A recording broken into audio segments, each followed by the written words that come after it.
What's good, y'all? You guys are now tuned into the Blackstalgia podcast, a podcast that highlights key moments in black culture from the past and current news that intertwine with nostalgic figures of the present. And the icing on the cake is you guys get to kick it with us, some millennials living in the 2020s, and giving you guys a black perspective. What's up? What's happening? Chilling, man. Kelby got the glasses on today. What's going on? Sometimes I put it on sometimes when I'm about to make a point. This man's educated. I mean, yeah. I mean, you know the vibes. They look very similar to someone else's glasses. Couple degrees. Yeah, the people I look up to, I try to be like them. I mean, That's me. Well, sometimes I gotta look down at you, but that's okay. Not like that. It's because you're a little shorter than me. I bet. See, this hasn't been going on for 1 minute, and the pettiness is already. What are you talking about? I'm just talking about different heights. Look at his face, man. I'm not trying to look at Todd's face. Can we put in the Pikachu meme? You edited. He's right. That's true. It is up to y'all. I'm not gonna put my glasses on anymore. If you guys are gonna be. Nah, put them on. Like whenever you make those smart points. No, be a king. Be a king. That's in the blood. I mean, you guys, how you guys doing? Go ahead. Has it been a traumatic week for you guys? You guys have peace and love and peace, harmony, and love. Have you guys been drinking your water and letting your skin glow and all that stuff? Staying hydrated. Of course, you gotta let the melanin flourish. Yeah, charge it up. Facts. With the sun, vitamin D. Tyler, haven't seen you in a bit. A bunch of melanin. Bunch of Wait, melanin. what? Okay. What? You did what to melanin? I missed something. I'm sorry. Whoops. Oh gosh. Whoops. Well, shit. You guys want to just ease into this? Nobody said how they went. Nobody, you guys just chilling? Yeah. That's it? Shoot. Your I don't know. Has anybody seen anything? What you mean? Everybody's been talking about Invisible Man. Have you seen it? No, I saw Knives Out though. I know you don't like scary things. You? Yeah, I'm not a scary guy. I saw Invisible Man. It was pretty good. I liked it a lot. Sick. All right, I ain't see it. So why'd you ask? Yeah, like everybody's like you were getting ready to talk about it or something. Nah, I was just asking. Like, you know what I mean? All right, I do want to. It's gonna be like it's a little somber, this topic, but I do want to start it off by saying R.I.P. to Trayvon Martin. The anniversary of his passing was the 26th of February. He would have been 25 this year. Damn. Yeah, which is crazy. So is there anything you guys want to say about Trayvon Martin or anything you want to mention? Did it spike anything for you? Did it change anything for you? The incident itself, like when you heard about it, where were you? Or like what was that? Either where were you if you don't remember that? What was life like around that time for you? 5 years ago. Yeah. 2012. No, yeah. I'm 2018. Wait. My math is bad. Sorry, guys. What years? I didn't sleep this long. I've been moving. Sorry, guys. I've been moving. My bad. How many years has this been? Hold on. Sorry, I'm tired. We're skipping this. But where were you guys during this time? Because you guys make it seem like it was what time period was it? 20. I think it was 2012. How many years has he been gone? He was 17 when he passed. 8 years ago. Oh, so it was 2012. Yeah. 2012. Man, you guys February 26, 2012. I'm just guessing. I thought you said 5 years. I'm tweaking. Sorry, guys. Okay. I haven't been sleeping. That's okay. But anyways, I know what that means. If you don't remember where you guys were or what you were doing 8 years ago, what were you doing 8 years ago? Or what was the time like for you? 2012, I graduated from college that year. This is a case that happened in Florida. I'm originally from Florida. And Stand your ground law. Something I actually do remember is when the stand your ground law became kind of like a thing in Florida, and we had a lesson about it in class. And I remember somebody saying, like, somebody looked wrong at me at the mall, like I can pull my gun out and shoot him. And at the time, it was just this kind of like funny statement because somebody was just like... This is before the Trayvon thing? Yeah, this is like when I was maybe in middle school or high school. And then to think later on down the line how this law is a polarizing law, because it's like in the vein of self-defense, but it could mean different things for different people. The outcomes can be different. And there's a huge issue that happened after the whole Trayvon Martin thing, because that wasn't necessarily police killing, but it kind of opened the door for, like, I guess you can call selfless or senseless violence. What you mean open the door? It opened the door for like legalized senseless violence when it comes to police, which I wanna talk about this kind of later down the line, but police violence, it almost just felt like this like upsurgence of just violence. I think it was that for sure, but I know for me, I was like 20 at the time, so like for me, I think it was more so the idea of like, yo, you can't wear a hoodie and walk around, because you're suspicious now. Yeah. So that's why, like, for me, it hit me, because like, of course, you hear about like police brutality and whatever, and like the stigma of having black skin and everything, and being like a target because of it. But that was the first time for me where it really hit like, oh snap. He was just walking with a hoodie and Skittles. And then hearing like the video call with his voice and you could hear him screaming in the background. So like for me, that's what like it clicked for me in that sense where it was like, oh shit, this is like for some people, it's really a war. Yeah. It's something I actually still think about. Like to this day, I recently went to somebody's house wearing a hoodie and it was cold and windy outside. And I had my hoodie up and right before I knocked on the door, actually, while I was walking on the sidewalk, I was like, oh, let me take my hoodie down. And I do the same thing. Right. You know, and it was like a nice neighborhood. So I was like, let me calm down here, you know. And then there was another black guy there and he saw me. He was like, you just put your hoodie down? I was like, yeah. He was like, I did the same things. Yeah, it's just. See, in a weird way, that's kind of like what black culture is in a way, in a sense of like, he didn't even have to ask you. He just knew, like, I did the same thing. You automatically connect because there's some things where it's like, no matter what part or like what kind of upbringing you had, it's still something you can connect with. Like, okay, and he was an older guy too, probably like in his mid 40s. So he's seen some things. I think it was a big realization that things haven't actually progressed as far as we thought they had. Because even the same thing is you started changing your habits. You started doing things differently. Like like you were saying, I would take my hoodie off. I'm going into new stores. I'm walking behind someone. If you just are on edge for no reason. And it was this big movement of just people being even terrified of just being pulled over or just having cops. And I feel like this was a big start of that. And I remember hearing a story where this black woman was pulled over by a cop and she was terrified. And it was this viral joke. Oh, we're just handing out ice cream. But it's not funny for these people who actually legitimately fear their lives when they get pulled over if they make a wrong move and they end up getting shot because of it.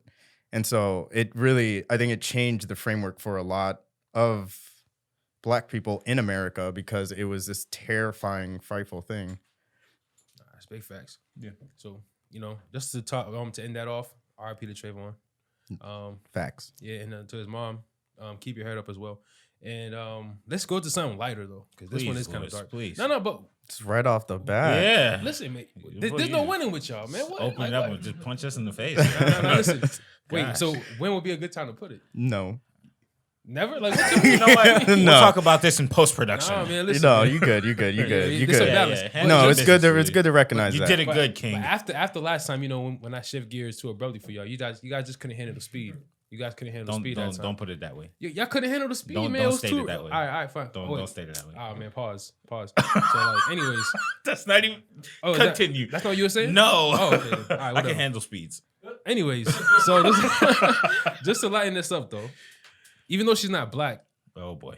What you mean? No, go ahead. I'm not the petty one. You're the petty one. I'm not. So even though she's not black, it's still sad to see the show go away. Just Judy is ending after 25 seasons. What? After 25 years, it's ending seasons. So yeah, I mean, you seem surprised. Like, what does that show mean to you guys? Because when I was putting it on, I was like, I know this means something for black people, even though she's not black. Yeah. It's still like a sad thing to see the I show. mean, that's away. OG. Yeah. Facts. Like, I was watching that all the time. She like just renewed her contract a few years ago, so this must be it. And got she the get bag. paid. She hasn't aged in like 40 years. She flies out, films all of her episodes, flies back Really? home. Where is she from? I believe she lives in New York. Where is In the New show York. shot? Here in LA. Wow. So she flies out, films all of her episodes, gets it done, Go back to New York. flies back. Yeah. I wonder you know how how gets those paid. shows are? They shoot for like 3 months and then she's off the rest of the year. So to me, it's like, why you even? They Why shoot 3 even months cancel straight. it? Yeah, like Jeopardy, Mhm. Wheel Like of Fortune. 7 days a Indiana. week type thing, or Well, 5 probably days a like week? 5-6 days. Mhm. And they shoot for like 3-4 months real quick, get all the episodes done for the whole year, and then they take the rest of the year off. How long are the days? Probably long days. 13 hour days or something? yeah. Probably, yeah. 12, That's 13. not a bad thing at all. Like low key. Yeah, but she's also probably 70. Yeah. I'll look it up. Yeah, look it up. From what I know is listening to it, they don't want to make anymore. They have so many already done that they could just do reruns and make the same amount of money they've come up Yeah. with. So they're just gonna show the reruns, and Judy owns like half of the IP, so she gets she does. about the same amount as money. Yeah. Wow. Yeah. That's She's a gonna be lot of money, coasting. right? She was like, they basically like, were you want to retire? And she was like, yeah, kind of.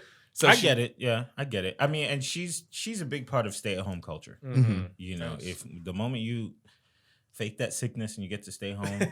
you know what you're gonna watch. You're gonna see Drew Carey on The Price is Right. Price is Right. I'm sorry. Daytime TV. These days, I remember those Jerry Springer days too, though. Jerry Springer, Maury, Judge Judy, and Judge Joe Brown. Judge Joe Brown. Shout out to the black man. Judge Joe Brown. Judge Judy is 77 years old. See? Judge Matt. She look good. She is worth $500 million. Lee. I'm pretty sure all of those are scripted too. So. She need a sugar baby. I'm just saying. Yo, I mean, I had a friend that was on the show before. she needs a splendid. It's not completely scripted. No, I had a friend that was on the show. For a real thing? Is it true that it doesn't really matter? They all get paid. It's like the case is just you're basically just willing to be embarrassed on TV because all the litigation is paid for by the company itself. Yes, but my friend didn't get paid for being on the show. He got paid for winning the case. I just mean whoever wins for isn't sure, paid by the other person. They're paid by the show themselves. So she's making money off of volunteers. Hmm? I like that. So the volunteers make no money. The people they just come out there with It's their kind problems. of like a game show. You go on and with your real problems. with your real problems, and one of you is going to win and one of you is going to lose. Right. But the loser doesn't actually pay anything. I thought it was all scripted. Like, yo, we gonna she's take a real judge. case and then, Yeah. Oh yeah. Shout out to Judy, man. Enjoy your retirement, man. You've been working 500 a long time. M's. 500 man. Yo, listen, man. I just need 3. That's it. I thought you would ask for more. No, man. I respect 50. the hustle, man. Like, nah, come on, man. Take that's elderly abuse. No, it's only 10% of her 500 million. That's a lot of percent. No, but wait, she's still getting royalties though. You gotta remember. I'm royalty. Just give All me right, Kelvin. 3. Go ahead, King. To tie it into black culture, though, I'm happy to see that there is a big following of having black judges. So you got Judge Brown, like you're saying, Judge Mathis, Right. And so you did I have forgot that. her name too. Judge Mathis. Mm-hmm. Oh, Judge Mathis is like he laid down the law. What's the black woman's name? I forgot Ain't her Judge name Mathis the one with the attitude? Yeah, Isn't that Judge Joe Brown too? Judge Joe Brown. He all got got a little attitude, man. attitude, but He Judge need it. Mathis don't play games. I like how you So know that's the this. third one. That's the third one. He don't play games. No. Let me see. There's You gonna see Judge. Mathis? Oh yeah, Judge Maybelline. Judge Maybelline. That's my girl. That's the Judge- with the yeah. shortcut. Yeah, that's my Yeah. girl. I like her. Yeah. All yeah. these judges be rude as hell. I promise you they they be would have real. killed No, me they off the lay show. down They the be real. facts. Yeah, all 'Cause right, lay they me need down with people. the facts. I'm gonna see y'all when the cameras is off. Uh-huh.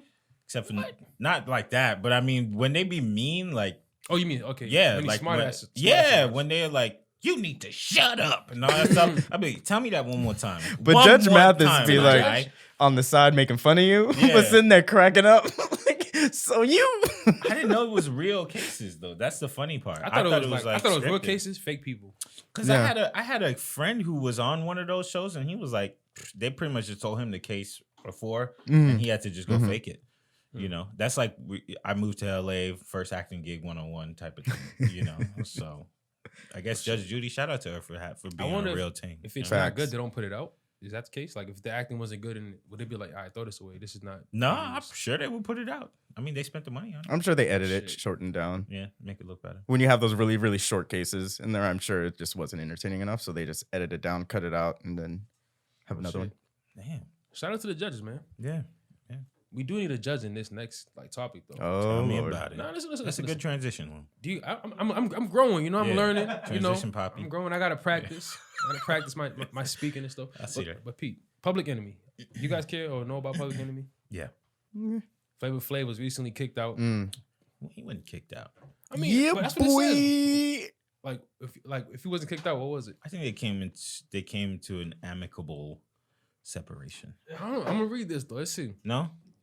So the group had a dispute over performing at Bernie Sanders' event, and Flav stated that the campaign used his likeness without his permission. So he sent a cease and desist.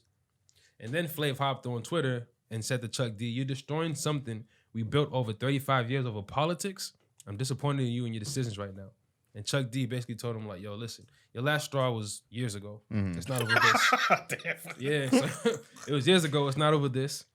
So I'm like, for me, and it says like Flav is the founder of Public Enemy. So I was wondering like, how does this happen? Like, how can you get kicked out of something you started? I was having this conversation with Kirk. To me, I think that's such a long time ago that to me, Flava Flav was What was a long time ago? the height of Public Enemy.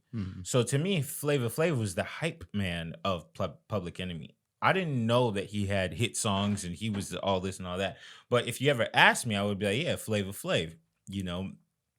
So to me, I get where Flava Flav is coming from. That probably is the main source of his income, what he's known for, and how he's surviving. So if he didn't want his name or his likeness and him being the face of the entity, I get it. Like I get like, hey, they use my likeness and you know, I didn't like that and they need to talk to me about it first. I understand. But I guess if you stated that way that his last straw years ago, yeah, screw it. Leave it. Go make another Flavor of Love. No. Chuck D was saying that to Flav. Yeah. Chuck D, yeah, you know what? Get out of here. Damn, you could just do that though. Yeah. Even though What I find is created interesting the is whole that vibe he of said the thing. over politics, as if politics was just like a cupcake. what do you mean? What do you mean by that? He said, "You're destroying what we built over politics." Politics. I mean, you know, but I guess that's what the news is saying. Like that's why they split. Was I guess the group still performed and he was just like, nah. And he was like, all right, you're gonna choose performing for Bernie Sanders and his campaign over this. I think that's why you meant like maybe he over likes politics. Biden. I don't know. I don't know, man. I'm just so confused about the kicking out part though. Like, how do you do that to somebody who started the group? And the reason I'm asking you is Happens because all the like, time. Yeah, I was we gonna had say the it happens all the conversation- time. happens all the time, but we recently had the conversation about like if somebody started something, like let's say you were in the room and somebody come up with the idea and somebody executed without, you know, nobody takes action, but it's executed without the person. I'm always confused on how does that happen? Like, I don't know. I know it happens all the time. Shoot, Like, that's how what? Facebook was built. Snapchat was built. All of them. Explain. Yeah, I mean, when it comes down to it, a lot of companies go through or entities go through this process of like, hey, I was in the room for this, or maybe I gave a tiny bit of input. But what about in the scenario where you made your instrumental part in it? See, Like you that's said, he that's was a the face diff- of it. Yeah, I mean that's a different thing. I don't know necessarily enough about the music industry to say like, are they gonna go and take his name off of the LLC or whatever? won't I do don't that. know. You know, but it almost sounds like Flav doesn't want to be a part of it.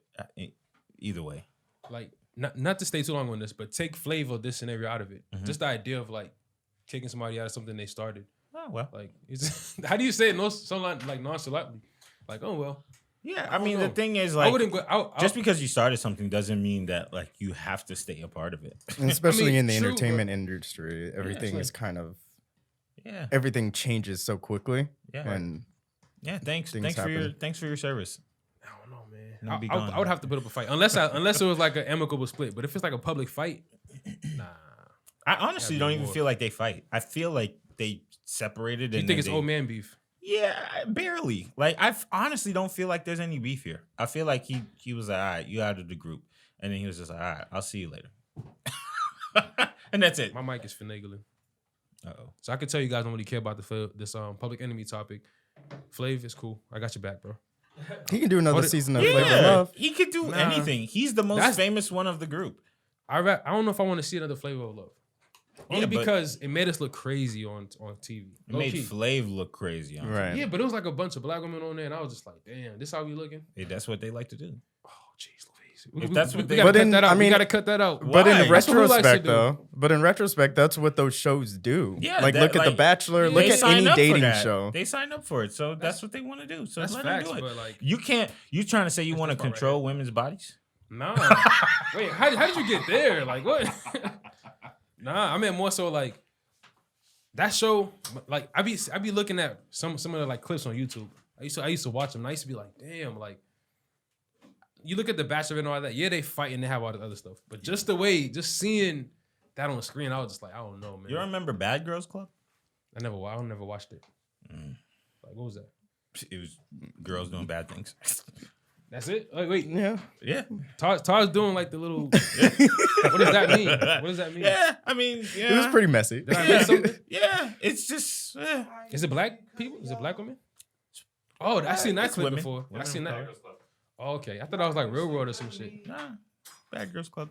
I mean, at the end of the day, like, whatever. Do your show. You don't have to watch it if you don't like it. Mhm. That's cool. I rock with Flava Flav. Holding it down for the dark skins. I support it. Shout out to Nia DaCosta, the director of the 2020 Candyman. I know you guys spoke about this on other podcasts. Oh yeah. So you guys, you know, we don't have to like go too deep into it, but are you guys gonna watch? Are you guys here for it? Are you guys excited about it? I'll check it out. I was never big. No, well, I was never a big like Candyman fan. Yeah. With Tony Todd. What is it? Tony Todd? Yeah.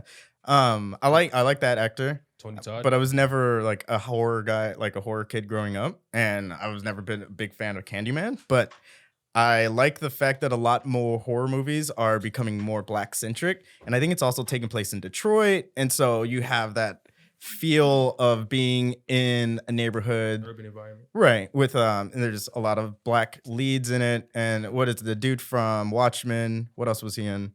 Waterman. Aquaman. You said it so the guy from Waterman. Aquaman's in it. I thought he was joking. But he was serious. No. Yeah. I keep forgetting the name of that movie, and I love that movie. He said Waterman. That don't even sound cool. Waterman? Aquaman doesn't sound any better. Yeah, I was gonna say It Aquaman sounds a don't little sound any better. better. Aquaman? I don't even drink Aquafina. H2O, dude. Aquafina's trash though. Aquafina, she's funny. No, I'm talking about Oh, the okay. water. the Don't talk water. about Aquafina like that. I don't know who else. He's talking about the girl. She's a rapper and a actress now. Mm-hmm. And director and Google. writer. Yeah. Yeah, she's Asian girl. I'm a Googler. Yeah, Anyway, definitely. Candyman. Yeah. No, I'm gonna check it out. It looks good. Like I enjoyed the trailer. I like it's very, I don't know if Jordan Peele has started this movement, but it feels very Jordan Peele. He's even the executive producer. He is? Okay, that makes sense. Because it's like, say my name, say my I like name. how they flipping these black songs. I like how they flipping these black songs too. But they're flipping the song, kinda slowing rude. them down, making them creepy, doing that. Wait, and then Tyler y'all was like that? mentioning just the sound effects, or the Jordan Peele sound effects are in there. Does the flip mess up the song for you guys? Are you guys No, cool with it? no, I like it. I like it because it reminds me of back in the day when they used to make remixes that were actually remixes. Where now a remix is, oh, let's throw Ariana Grande on it. Remix. No, back in the day, it would be an actual remix, different instrumental. They change it up. It's like a brand new song. Now it's just like, let's take a song and add an extra artist on it. And then so it gives me that same nostalgic feel. And then it's also just seeing my people and seeing something I can relate to in a horror movie. Like I'm really liking that. Plus, and it's Say not My like Name is a who's real gonna die horror first? song, anyways. Why? Like when you really think about the lyrics, and she's like, A little bit. yeah, she's like, yo, say my name. How would you like it if I came over with my clique? No, not worried. Not worried. hold I up, would girl. not, yeah. I'm just hanging out with my boy. I'd be like, yo, I got Don't worry. bad service. See, that's what's genius about it, though. That's crazy. You say his name, and the song is there. But also, I fuck I with always Jordan wondered Peele. about that Fuck with song. Like, what? When you Just really like, if get you- it, if yeah, you when really- you really get it, If you're it's cheating like, on oh, someone and the person you're cheating with knows that you're cheating, I'd be like, Beyonce. What now? Like, She knows the girl I'm with knows That what's is up. true. I'm just gonna like She plays Beyonce. her role. Hold on, my girl. She just needs me to say her name. Hold on. Beyonce. no, but She's no, she come back to you and say, yo, say it different. it's just it's probably for the guys who slimy. Wait. It's Okay, for the guys who slimy. so help me For out. the Help me out. slimy guys. So the guy who's like he's cheating on the girl, but the girl he's cheating with doesn't know that Doesn't he's know. cheating. Right, Ah, yeah. She doesn't know ah, she's sorry. Yeah, that makes sense. Yeah, yeah, yeah. So she know her man. Exactly. She knows. That's when you gotta hit it like that. B, B, relax, yo, relax, you relax. yo, you gotta chill. B. Beyonce. Don't say it. Don't. Yo, hold up 1 second. Let me go to the bathroom. You hear? That's what I would do. Go to the bathroom. Like, hold on, y'all. Yo, B, yo, you gotta chill. Why does it sound like you outside? I'm in a meeting. Relax. Relax. I'm in a meeting at 11:30. Listen, man. You bust moves anytime. That she Anytime. can tell what your Fitbit's doing. See, that's why I turn my shit off on Snapchat. Oh my You're god. not tracking me, man. That shit. That Snapchat get people caught up. You know what I'm talking about, right? The Yeah, that map, little finder. the little Oh, map. turn I that off. definitely turned mine into a ghost. Yeah. Facts, yeah. man. But I was talking. No, I saw on Twitter one time this girl was like, I have my Apple Watch synced up with my Fitbit or whatever with my boyfriend's, and at like 2:00 in the morning, his heart rate was going crazy. He had a Wait, nightmare. she has what hooked up to the So it's like He had a for scary like people dream. who exercise together, her Fitbit or her Apple Watch or whatever was synced up to her boyfriend's, and she saw it at 2:00 in the morning one night when he wasn't at home with her. He's doing His heart cardio. his heart rate was going nuts. He's doing cardio, man. Man, I'm just That's saying. when she should have called and said, yo, say my name. No, but see, but then he got a reason though, because if he's tired, it's like I'm running at 2 a.m. getting my late cardio on. What is this? Get out! I don't trust this. Lou, if your girl's some doing people- cardio some at 2 a.m., what are you Hey, thinking? listen, no. I'm with it. Get no cardio at 2 a.m. No, I don't know. What's the problem? Because why ain't we running together? No, you're right. I'm supposed to be there. You can't be out at 2 a.m. I got to protect you in case something happens. See, that's what I'm saying. I got to protect you in case something happens. It's You're 2 right. a.m. Now you speaking. That's what I'm saying, right? But Yeah. if it's a guy, it's like, yo, you can fend for yourself a little bit. Yeah. You can run out. I'm not Yeah. saying women can't, but I'm saying I was on the screen. women are targeted more. Yeah. Say my Mm. name. You know what I'm saying? Yeah, just say it. Say my name. Yeah, hold up. I'm telling you, I'm in the wrong neighborhood right now. I don't know what to Hold do up. with that situation though. I'm in the wrong neighborhood. That's a good one though. Yeah. Can we not just start talking about how we're gonna get out of cheating? Move on, or talk about Candyman again? We're not talking about ourselves. I'm not giving anyone ideas. Oh, I heard it Never on cheat. Blackstalgia. I'm just gonna Never say. cheat. Listen, but we fuck Never, with the people. man. But all right, Cheaters cool. are bad, bro. We do gotta tie it back. But say my Cheating name. is bad, but I don't know, man. This if you get caught up with the say my name thing, just know there's ways to. All right, How you feeling about Candyman? let's get back to the movie. Man. 2020. Gubby doesn't look excited. No, it's not. It's first off, I'm not a huge horror person like Me that neither. too. But I do recognize like it's kind of stylistic. It's not like your average horror movie. Mm-hmm. You know, it does come with that Jordan Peele kind of stamp to Flavor. it. I don't know. It didn't really do a lot for me. I did think visually it was appealing, and but I don't see myself like running to the theater Right. to watch this one, or like I did for Get Out, or like Us. I So you gonna did wait for it to come out? Like Us, I was there. You were I was there. there for I that. saw Us. Yeah, I don't know. Like I don't think I'm like chasing after the Jordan Peele. So you wait movie. till it come out on something streaming or I'm something. not saying that. I might just never watch it. Well, damn, I wasn't expecting that. I thought you were gonna at least check it out. No, It's interesting though. Like yeah. I think If I watch it, I watch it. And they do have like the original cast, like a couple of members, right? They have the Tony Todd, Tony and Todd, yeah. the woman. She's like in the trailer. She was like, "Don't say that." Mm. I forgot her name. yeah, I don't know her name. I think she was in the old one too. Mm. So it's like 20 years later, and she Mhm. still looks good. She still looks the same. Well, shout out to Black them on crack. getting some Yeah. money. I'm not a big horror guy, but I think I'm gonna still watch it. Only because I feel like Vanessa Jordan Peele, A. Williams. Vanessa Thanks for the name. I Williams. think only because Jordan Peele makes those scary movies a little bit more like watchable for me at least. Mhm. Yeah. Because it's not like just random like gory shit. That's what I like about this new wave of horror movies that are black centric is they have these elements that are so much deeper that you Right. can like sift through and like find a meaning, where you get a lot of horror movies nowadays where it's just a lot of torture porn, it's just killing, it's just blood, gory, where these movies are a little bit more psychological and they give you more to think about. And that's what I like about this new wave of it's becoming, I almost feel like it's becoming its own genre and people are trying to emulate it, but it's like having that black lead and that black culture in there is making these a little elevated above the other horror movies that we're used to. So do you think that's like a universal feeling and theme, or do you think that's because like we're black, so we kind of get the elements of realism he puts into it? I think it's a little bit of both. It's having someone being able to tell that story that is of the same ethnicity and race as you. And then it's also just now, just all these movies are coming out together and they're enjoyable and we're going to see them and they're very similar. And I think eventually we should branch away from it because they're all going to start feeling the same, which I feel like we're starting to get to the point now, especially with Wait, this. all horror movies? You No, mean no, all just Jordan the Peele? horror movies that focus on that are black centric. Gotcha. You mad because Wait. all the black people made it to the end of the movie? No, I'm happy. Oh, okay. No, wait, but is it black centric or is it kind of just like just a film with black people? It's a little bit. It'd be interesting to see how Candyman does it. Okay. If they do like embrace a cultural element of it, but I feel like it is black centric, but it's also focusing on issues within the black community, and I think that's what Jordan Peele has kind of been doing, and I kind of sense that. That's why there's a little bit more messaging in the movies, like with Get Out, with Us. And I'd like to see how Candyman does with this. And I'd be interested to see what Spiral does with it, especially with having Chris Rock and Samuel definitely Jackson. Go watch that one. Yeah. I mean, you're a Chris Rock man, so I love Chris Rock. Yeah, I got super excited. Why you like Chris Rock so much? he's smart. Yeah. Yeah. So you mean like the way his comedy is, or he's just smart as a person? He's smart overall. Like the things that he says, like it's a mixture of physical comedy vocal comedy, the way he speaks, and his opinions are intelligent. They're smart. It's not just like just goofy stuff. Like you can take it and go back and think about it, and even if it's political, he speaks about it, and it doesn't offend anybody. And he's just smart. He's very intelligent. Oh, I like him. Well, shit, cool. On to some more black excellence in film. Are you guys familiar with the Gibbons Sisters? So I don't know how to say her name, but Letitia, it might be Letitia Wright or Letitia Wright. I don't know. But she plays Shuri in Black Panther.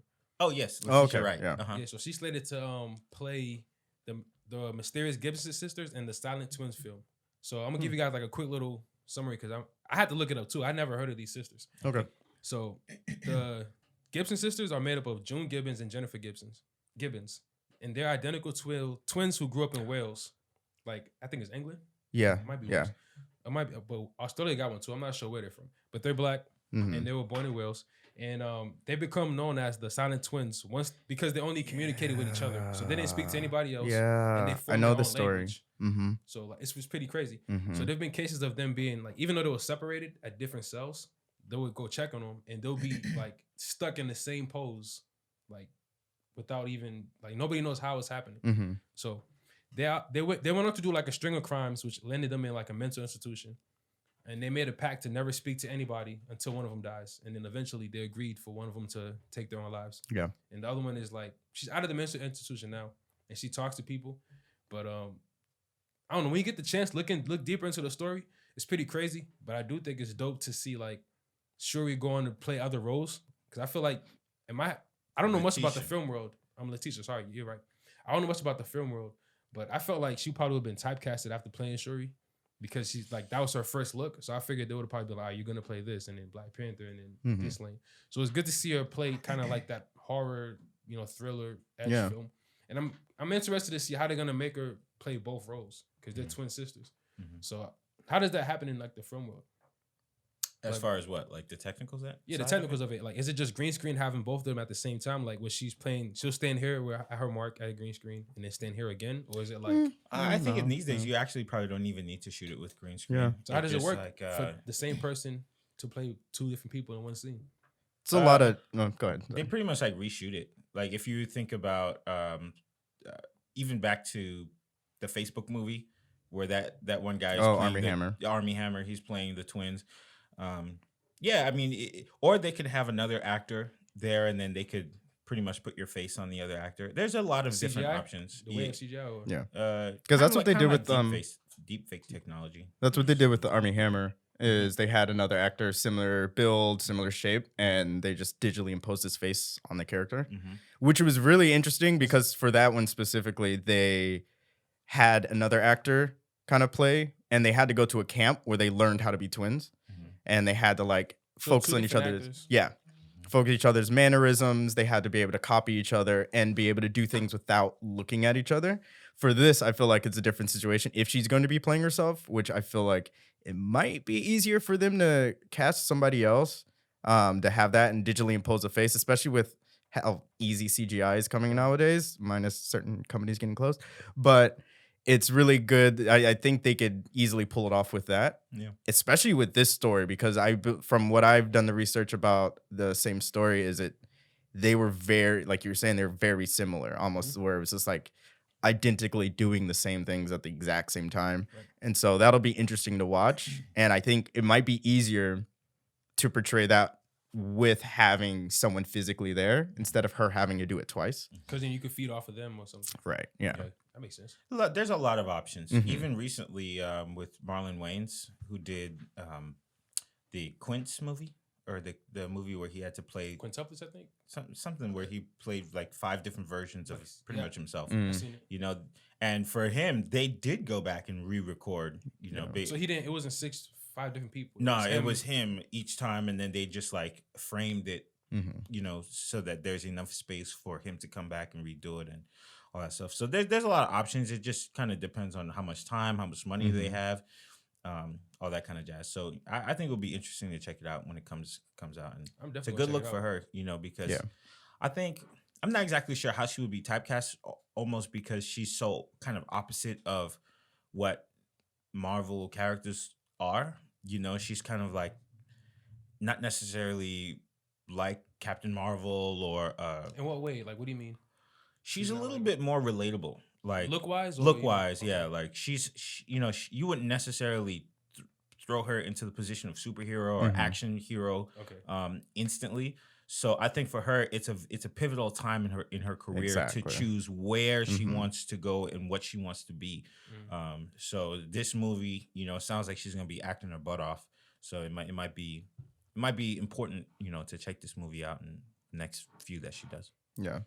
And I don't think she's been in Marvel enough to be typecasted. Yeah. And I think, like Kelby was saying, it's a good opportunity for her to branch out if she wants to, because she can still do that now. Whereas like a Chris Evans or a Robert Downey Jr., when they were in the heat of the Marvel Cinematic Universe, it was a lot harder for them to do other roles and to be seen as someone other than Captain America or Iron Man. Or like, I think Chadwick Boseman right now, he's still in the zone where he's not necessarily Black Panther yet. Like I can see him and see Black Panther, but I also see the other movies he's been in. Yeah. So I think he's still in an early stage of his career where he can make that choice, make that decision, and not be put into that box. Right. I'm not as familiar with that word as you guys are. So I thought it was like, since Marvel is such a big company, and when they put out those movies, it's kind of like, yo, it's so huge to where people only see you as that. Because even now, recently, I think last week, Chadwick Boseman was at a basketball game, and then they called him Black Panther. Yeah. So you could tell on his face, he's like, yeah, yeah. Wakanda forever. Okay. So I thought it was like people see you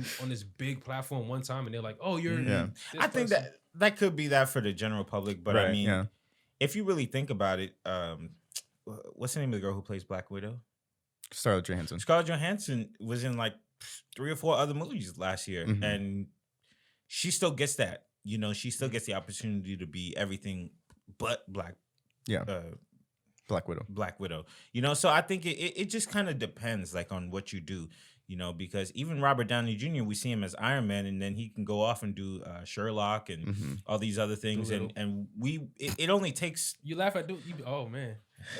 It only takes a few minutes for us to adjust while we're watching the movie, and then eventually just be like, oh, this guy's good enough to play whatever. So, like I said, it's always good to get a big look from something like Marvel, but I think it's similar to music. So, like, let's say you're making a song and then you get hit up by a huge artist, to be on their song, and they might overshadow you. You get that look, but what happens afterwards is what people are going to remember you for. When we tied to music, I automatically thought like Black Boy JB. Exactly. I was like, damn, like he had the Drake look coming out the gate. Yep. Then it's like the pressure is so high. Yeah. To like, where can you go from that? Exactly. So I think maybe in a case like that, maybe he didn't necessarily strategize what he wanted to do afterwards, and then fumbled. But for her right now, this is an important moment because she could really become the next my girl who was in 12 Years a Slave won an Oscar for her role. I'm trying to look it up. I don't know. Sorry, I know her. She has. We'll come back and mention it. But her something like that where she's an incredible actress and she's now a part of the Star Wars movies. But you don't just say like, oh, she's Star Wars girl. She's just a great actress. Gotcha. So great actress. Great actors pretty much overpowered. Yeah. Like if you really have that talent like that, like, hey, some people might still come up to her and say, oh, you're the girl from 12 Years a Slave. Yeah, but like she's. Lupita?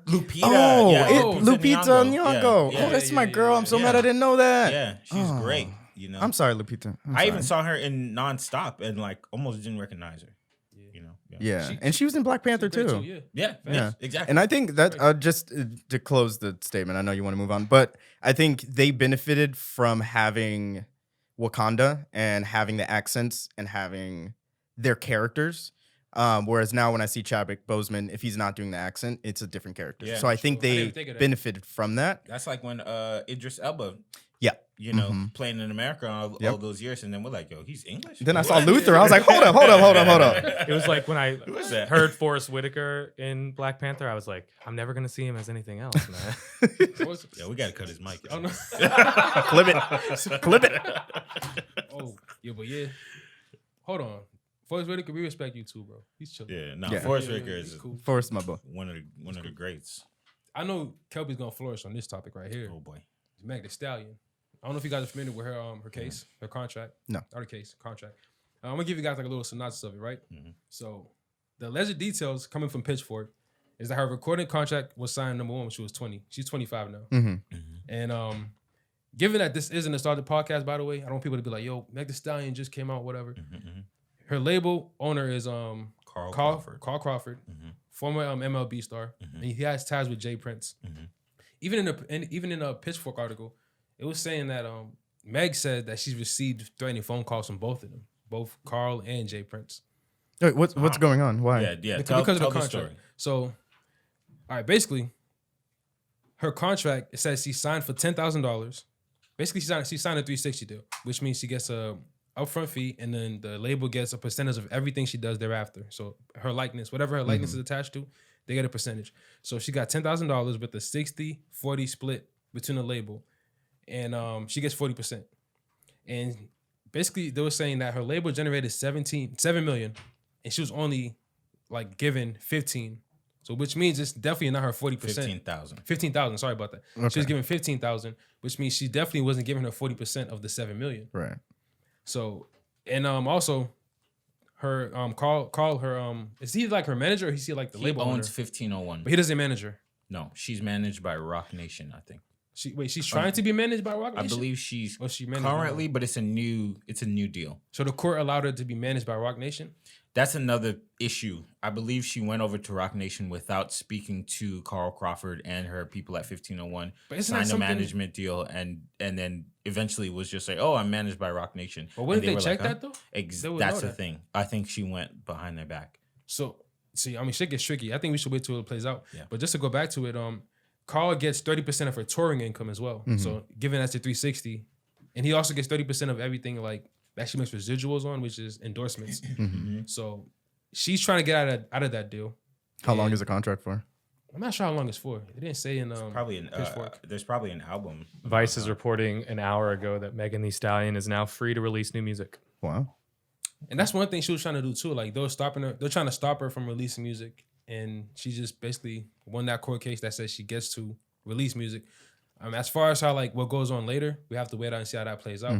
But you know, the internet's basically like it's split. There's some people who are going, yo, she's being robbed. She was only 20 years old when she signed a contract.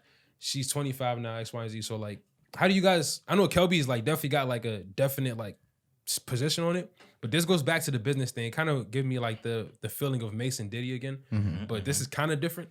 Yes. But what's your opinion on this? Like, should she wanna get out hear of this Todd's. contract, or does she have to fulfill these obligations? I want to hear Todd first. So this ties into what I said before. The music industry is a business, and you become an asset. You become a product. There's not enough education that's been taught to these people before they're signing these contracts, and it's here's the deal. You're about to become a star. Sign this, and you're not reading the fine print. You're not getting lawyers involved. You're not getting agents involved. You're kind of star-stricken by the fact that these people are approaching you, and you're about to become famous, sort of thing. And so you're making these decisions. So on the one hand, you need to honor your contract, whether or not that's what happened, and you're getting shorthanded or changed in the deal. But I don't know the specifics of like what you're saying. It doesn't sound like they're abiding by the contract themselves, and they're not following what is on paper and what's in the fine print. Unless there's more in the fine print that says, oh, we can still do this, which again, this ties into being able to educate them properly before they're signing these contracts. But if they're doing her dirty and they're doing her wrong, she has every right to go behind their back and play the same game that they're playing right now. But would that stand in court though? Like being like, okay, yeah, they're doing you dirty, but you went behind their back and signed this contract. Is that I don't something think so. that would? I don't think so. All right. Based off of how we got this information, it's Meg Thee Stallion saying, yo, look, I'm 25 now, and when I was 20, I didn't know no better. They gave me a contract, and I just signed it. I didn't even read it, really. I don't know what it said. I just signed it. She said that? Yeah, go look at her live. So she said that, and she said, I don't know, I just signed it. And I was 20. I was 20 at the time. So now I'm 25, and I went to go get managed by Rock Nation, and they were like, did you know about this being in your contract? And I said, no, I did not. So I thought we were all family and all good and friends. And so I went back to 1501, and I just asked them to renegotiate the contract. Woo. Oh man, I think it's a smart move by her. Huh? Though. I think it's a smart move by her. I'm not saying it's right, but she knows she has hardcore fans, and if she paints it as like, "Yo, I was 20, I'm 25 now. I just want to do this," and they're holding me back, they know she's gonna ride for it. What They're gonna ride for does it. you being 20 have to do with anything? I mean, looking at the internet though, people do say that's underage. Like you can't even You're buy not a drink. underage. You can't even buy a drink legally. Lewis. I know. I'm just saying. I'm playing devil's advocate. I'm just saying you can't even buy a drink legally. What does that have to do with anything? How can you make a decision that's gonna abide you to a contract like at 18? She's not. Lewis, I mean at 20, she's getting into a contract, right? a business contract. Right. She's not buying a drink. But you do also gotta like. She could have. If I was a lawyer, I would just be like, yo, she was 20 years old, and even in the Pitchfork article, she was saying that like predatory, like not predatory, but like not sexual, but like kind of being like, yo, she's not aware. She's only 20 years old. I can take advantage of her by making her feel like family. When does that end? But by making her feel like family. So maybe that's what the card they could play like, yo, she's only 20. She's embraced by these people. They keep saying family, they're doing this, X, Y, and Z. So she trusted them. Who knows? All 20-year-olds are dumb. And they can't think for themselves, and they can't think. Maybe I should get a lawyer when it comes down to my career. If you're 20, I don't think you're thinking of that at 20 though. I'm not thinking about that when I'm 20. You just, and you just want to make music. You're different, Kelby. You're oh everybody's my gosh, different. when does that end? So she's 25 now. So 25. the next contract 25, she signs, well, she was only 25. No. Well, she couldn't. 25 is different from 20. Yeah. What are these people? Well, that makes no sense at all. She's getting into a business contract with a business, somebody who's investing in her. Right. I don't feel bad for you whatsoever. If you didn't read the contract has words on you for you to read it. Why don't you go give it to somebody to read it for you? I don't feel bad for you. You're 18 and over. Period. But you went to school to learn how to read. If you want to get into business with big boys, get a lawyer. In all fairness, though, the contracts are not in layman's terms, though. Them contracts, get a lawyer. Like they're all in like. But in all fairness, also, are you old enough to make a decision to go to college and start getting student loans? Yeah. But that's crazy though. At 18 you're years not old, holding. You can't. That's your opinion. You just got out of high school. And schools didn't. But look, and that's schools. Sad. And schools and like for most people, life circumstances did not teach you about these crazy interest rates that's going to be on your college loan. Nor did they teach you about the music industry. Yeah, so I don't know, man. So you're saying that the guy who made his money, I'm playing devil's advocate, who made his money and said, "I'm going to start this business," found this entity named Meg Thee Stallion and said, "I'm about to invest into her." I see Tyler over there doing all of this, but to him, it's all just, there are people and just let her up and come because No. It's more than that. I don't want to hear this. All right, Tyler, hold on. Go ahead. No. Yes.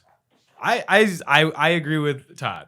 What did Todd say? I mean, it is predatory. I mean, at that age, your brain isn't even fully functioning until you're 25. That's kind of true though.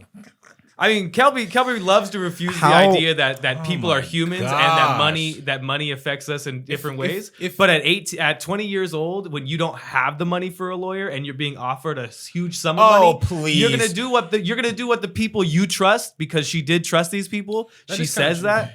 You're gonna do what they say because you think they have your best interest at heart. And you may understand at age 20, Kelby, because you understand more than most people, I assume.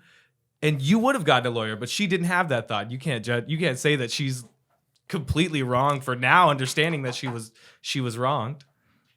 That's my only opinion.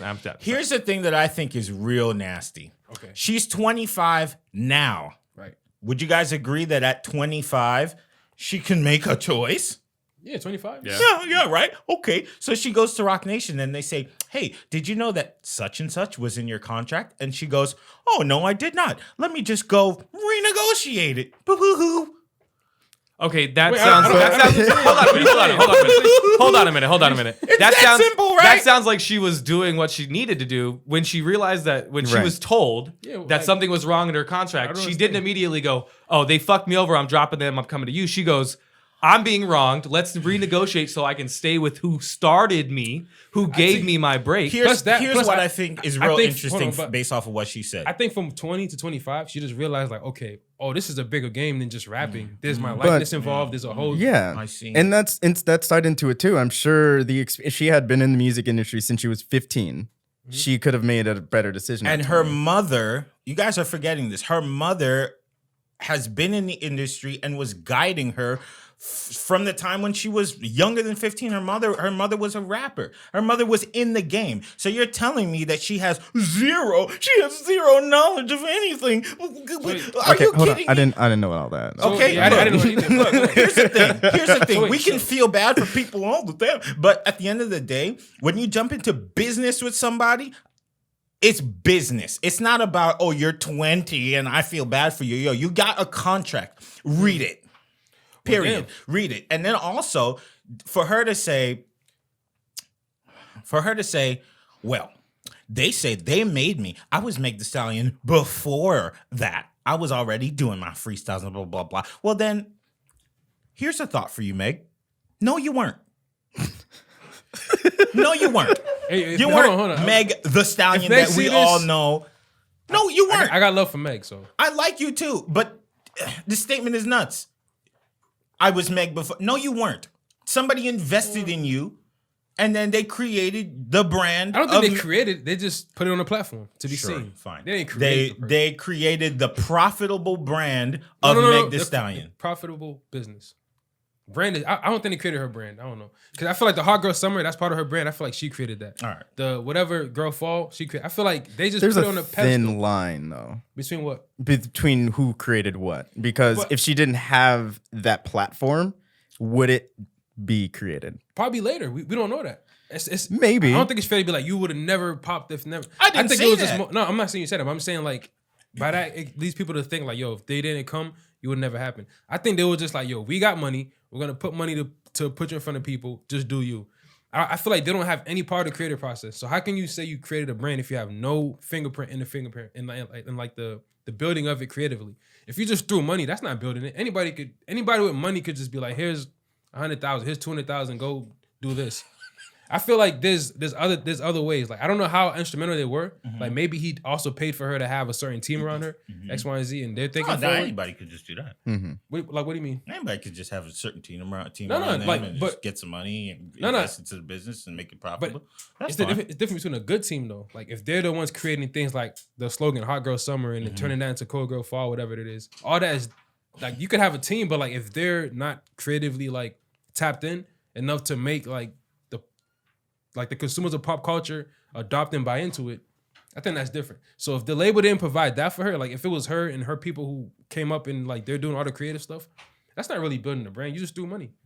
Like anybody who No, had that's money it. could do that. No, that's it. Yeah. I feel like anybody who have money, you could just create a platform. That's the reason why it's like, for example, when you want to shoot movies, like you go find investors to give you money. You're the one shooting the movie. You're the one writing it. You're the one doing all these other things. It's a They just partnership. gave you money. It's a partnership. It's a They partnership didn't for sure. They didn't just give me money. That's an instrumental part of creating something.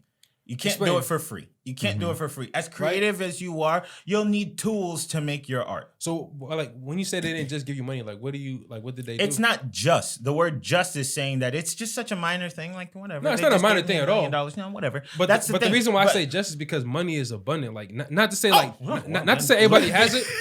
No, but I'm not. Shoot, if money's I'm not I saying need the give money me to make a bag. movie. Yeah, I need. Are you guys give me gonna- 3 look, mil. look, That's people- all I need. I'm just saying, like, for example, even you said it. People move out here to LA Yeah. for a reason. There's money out here to be made. There's There so is. much money being circulated. Sure. There's people who don't even know what to do money. Like, they know taxes is coming up and you're like, oh shit, I gotta spend this 100,000. I'm gonna go get a Ferrari. That's what I mean by it's abundant. Like, there's Sure. people who you can go find investors and be like, yo, if you struck that relationship where you have them believe in you, you can get 100K. You can get X, Y, and Z. That's why I say it's just money. Not to say that like, yo, they didn't do anything. It's just more so like, okay, if you have like money for me and you say like no to me, I can go to somebody else with money because there's a lot of people with money. That's what I meant by like it's just money. That's like, such there's people who can go that's get it. an oversimplification of the entire process. To say that just means that like anybody could just get whatever they want. Like Like, what do you mean? anybody, like Todd, how many times have you pitched a project? Well, I'm not saying anybody can lost get whatever count. they want though. I'm trying to like that's not what I'm saying. All I'm saying is it's not just money. especially to break Meg Thee Stallion, who like it costs more to break a female artist than it does a male, Right. Because to build their brand comes with hair, makeup, the fashion everything kind of comes into play with it. So it's not just my investment. It's a huge part of what created you. So to me, I just felt like she was kind of just using her status as a influencer or whatever, somebody with a following, to just say, this is my side of the story. I was only 20. I mean, what's the problem though? That's smart. That's a smart way to do it. Yeah, good for you. But the court of public opinion they're gonna shit on him. Right on. But that contract is still there. The one that you didn't read and you didn't know what was in it and you signed it. That's why I say like the contract needs to be honored. Like you can't leave, you can't go anywhere. That contract was still signed, whether or not you understood it. The fact that she did ask to renegotiate it, I think, was a power move on her part. But a contract still needs to be honored. It's still going to be valid. I honestly don't think it's a bad contract, to be honest. Me neither. Like, the numbers weren't that crazy. It's a great contract. Yeah. So like, but with that, I forgot what I was about to ask though. I'm gonna just skip this one. Then there was some kind of point I was gonna make. Like, was it intentional? Because it was something off what Kelby said before. Like, do you think it was strategic to be like, yo, I'm gonna just, because you said her mom was in the game already as it is. Yeah, her mom was so you a feel rapper. like there was some prior knowledge to like what goes on and how to handle business. Yeah. So do you feel like it was kind of like a long game to be like, yo, you're in 20. Use them right now for the leverage. And when you get on top here, you maneuver this way, guy, this contract. Here's the funny thing with artists, because to them, money is just nothing. They go to these labels, or in any other case, they go to an investor. And then they say, yo, when you walk in the room, you have no leverage. Nobody knows who you are. Right. You just have creative assets. You're just like, hey, look, if you invest in me, I can flip this around and make it whatever. Now, it's not guaranteed, because for every one successful artist, there's 3,000 that are trying to get halfway to where you want to be. Right. So there's a certain sense of your creativity, a sprinkle of luck, and just blah. Right? And then it just so happens, because Carl Crawford is on Instagram every day promoting other artists, female artists that rap the same as Meg Thee Stallion, and none of them are popping off. Right? They rap the same as her though. That's what I'm saying. We already got it's a similar. Meg. It's a that they got the similar Houston flow type thing. It's similar. Okay. So what I'm saying is, for them, when you walk into the room and you have zero leverage, nobody knows anything about your work, you're coming in there begging for someone to invest in you. Right. And then when it happens and it actually works, you're so quick. Everyone is so quick to just say, I forget you, man. All you did was give me money. That's it. Blah, blah, blah. But when you got the deal originally, that was everything to you. Mm-hmm. That was everything to you. It allowed you to do what you needed to do. So, but I think people have such a small respect for the business side of things, because to them, it's about the art. It's about the art. You just gave me money. That's nothing. But that's somebody else's time that they spent. However it is that they got that money, it meant something to them. And because they believed in you and they gave it to you at a point where you didn't have anything, when you have more, you're just ungrateful. Here you go, blah. Get me out of this contract. But when you signed it, it was everything. That's the thing that I just think like this.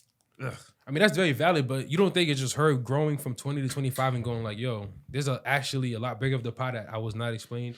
And I'm not being ungrateful, because like Taj said, she did go back to renegotiate. It's not like she was just like, yo, fuck them, just go into a heavy legal battle. Mm-hmm. She went to them like, yo, can we work something out?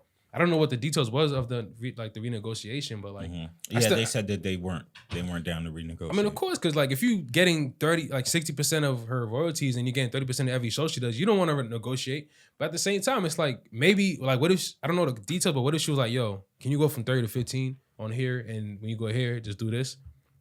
Like in that case, I don't know, But it's also like going up to your boss and asking for a raise or asking for a change. You can ask, you can do it. That's Right. great. That's wonderful. But there's no guarantee you're going to get that. facts. yeah. And it's fine. Like, So you think and if she you should just- even don't get it, deal with the contract that you already have in place. and get out of it. Now she's knowledgeable. Now she knows she needs to finish that contract, and she can do what she needs to do. Facts. But it's like, again, it's a business. Like It is it's a still, business. and you're Big facts. honored. You're tied to that. Big facts. I think hopefully, like if we do have younger viewers, hopefully they do take heed to that. Like, take it to a lawyer that's not connected to their business. Right. Of course, that's so true. if you go to a label or if you go to a production house or whatever, because her deal with Carl Crawford is a production deal, which to me is even wilder because he was directly paying for everything. So funding her, the hair, the makeup, the clothes, the studio sessions, the collabs with he funded but you gotta remember, everything. They made $7 million. She only got 15,000. So he got that money in that back. Case, yeah, I in doubt that he case, spent his I $7 don't million. know that.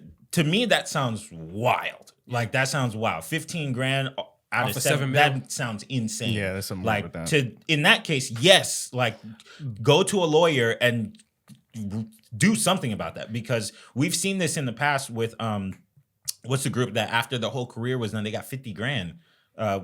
Which one? The Is it girl R&B group. Oh, Yeah, Harmony? not Fifth Harmony. Damn, we getting old. Around the time of Aaliyah.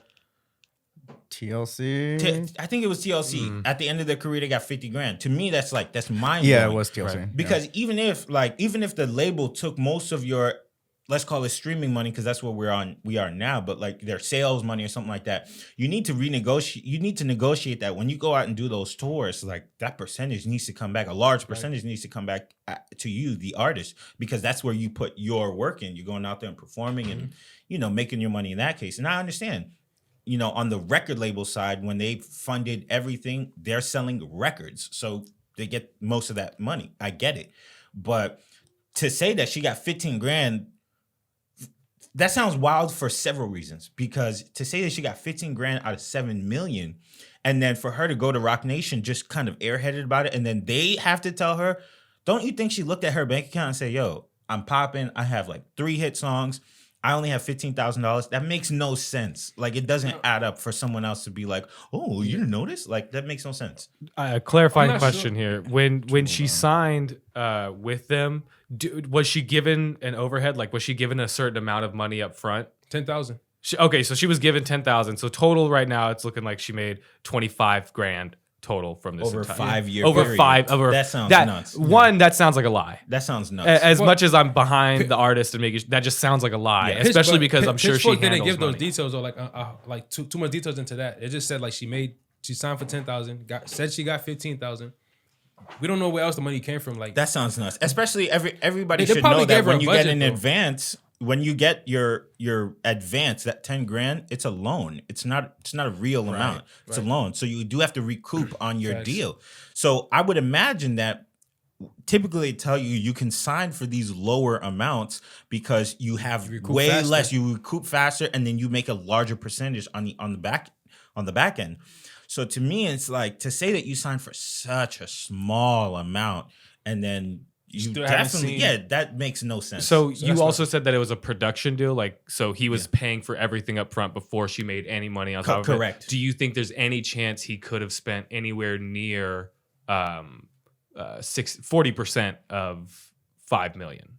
7 million. 7 million. I'm sorry, 7 million. That and that, Because she said that's what her amount would be, 40% of that 7 million, correct? Well, you said 40% of the tours.